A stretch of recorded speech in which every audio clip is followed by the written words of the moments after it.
So, as you can see, this is a huge Monstera. This is quite tall, as well as being quite wide. From one end to the other is approximately 6 feet. So this is a big Monstera. If you have the room for it, it will be a beautiful Monstera for you to grow in your home. So let's discuss some things about it. First of all, the leaves are quite large. All of them are over 2 feet. The two small ones at the bottom are over 2 feet long. And then the two big ones on the top are actually 3 feet long. This one is a 3 foot long leaf. And this one actually was before it was broken in half. And we'll talk about that in a second as well. But so you might say, well, all of those leaves are big. What happened to the new growth? Why is the new growth so much smaller?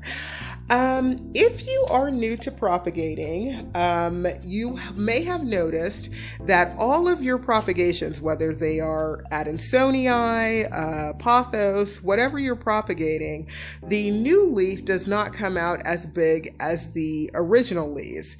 Why is that? The reason that is because your cutting is focused on survival. It has to produce roots to support all of those leaves. And these are some big leaves to support. So it has to be able to survive. Once you cut this big cutting from the mother vine, all of these leaves need to be supported by that cutting. So it's going to focus primarily on rooting up. So you're going to see that it takes a while before you even see any new growth. And then when you actually do see new growth, the leaves are going to be small for right now. This is what the cutting can handle for survival. So after it has rooted up even more, the better the rooting, the bigger the leaves. So the more that this has rooted up, the more that it grows in your home, the bigger the leaves are going to become. So the leaves are not going to stay that size. They are going to return back to their former glory. But for right now, this is what the cutting can support. So for right now, you will notice, and this happens with any cutting, not just Monsteras, the initial leaves, new leaves of the cutting will be smaller than the original leaves.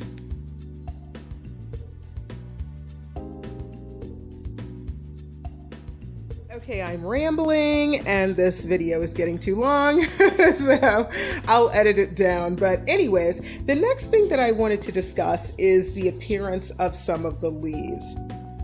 Okay, for us, we grow everything outside, so we're used to seeing weather damage, we're used to seeing the splits that the wind causes, we're used to seeing insect damage.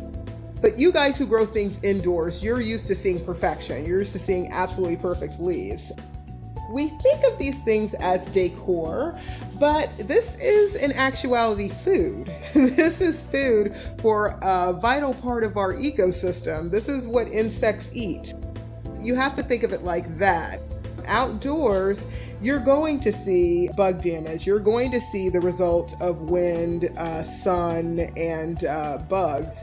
But if that bothers you, you can always do some things to make these leaves look better. For instance, you could take a couple of chopsticks on the underside of this leaf.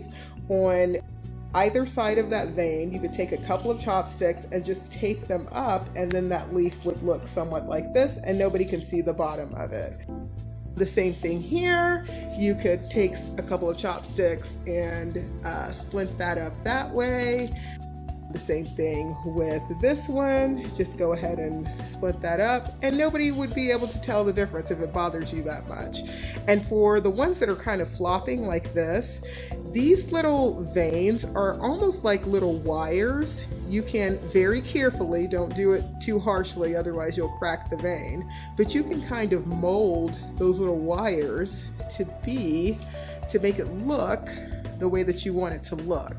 So anyways, you can play around with your Monstera. You can play around with how wide it is, how the leaves look. You can do a bunch of different things. You don't have to have it just look, natural as it would look outside. But anyways, let me show you what that looks like on this leaf, and I'll be right back. Okay, so I just taped a chopstick to the underside of this leaf right there on the vein, and it just gives the appearance that this leaf no longer has a crack in it. Of course, we know that that crack is actually there, but from the front of it, it does appear as though there is no crack in the leaf. So if you like that appearance, if you think it makes it look better to you, then go ahead and try something like this. You can always just chop that part of the leaf off. That's probably what I would do, because it's just hanging on for dear life anyway. And I don't mind natural looking plants. I don't mind the way that they look. But if that is something that bothers you, that is something that you can do on any plants actually, but any of the leaves of your Monstera, you can always kind of mend them a little bit to make them look a little bit better. Anyway, as this Monstera climbs, you're going to grow so many big, beautiful leaves in your home. It's just going to be climbing to the gods, and you're going to forget about these original leaves anyway. But this would be a nice Monstera for you to have if you have the room. Beautiful Monstera, and you are going to grow an absolute showstopper for your collection.